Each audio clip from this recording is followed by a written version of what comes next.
having this pontifical commission that will hold responsible bishops who had moved abusive priests around, and that was really what people were looking for. So he really has, in addition to the archdioceses and the dioceses, put teeth in the oversight of bishops and priests. So I think he's done, in a sense you could say he's done more than any pope has done. So he takes this extremely seriously, and he also said it in front of the bishops and seminarians.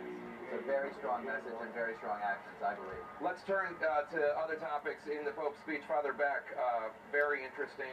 Obviously, we're here because the Pope is headlining this event with a summit on families.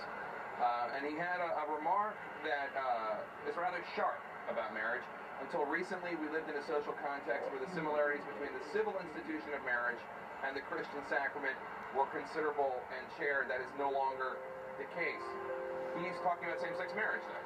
Yeah, it's kind of a veiled reference, not too veiled, actually. Yeah. And he hasn't addressed this specifically, but he has said, I have to get to Philadelphia. I'm going to talk about marriage and family in Philadelphia, and these are the most pointed comments that he has made thus far.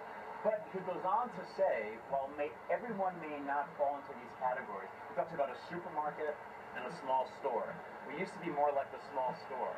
Now we're like a supermarket. We get lost in the impersonalism of it. How do we now deal with people, though, when they don't fit into the category? So he says this, but then he goes back and he calls them to be pastors. Deal with people when they don't fit all the norms, too. So it's yes, but.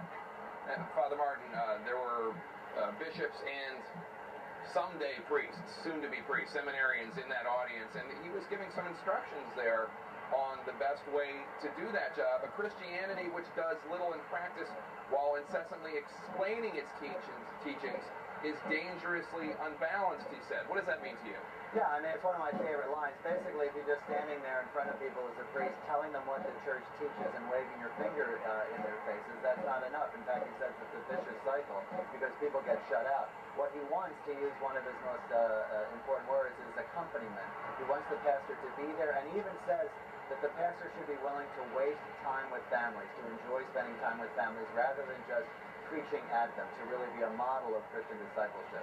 And we're looking right now at images, live images of the Pope boarding a helicopter that is going to take him from the seminary to a prison, where he is going to meet with those who have been convicted, some who are awaiting trial, some of the heinous crimes, including murder and rape, tending to that flock.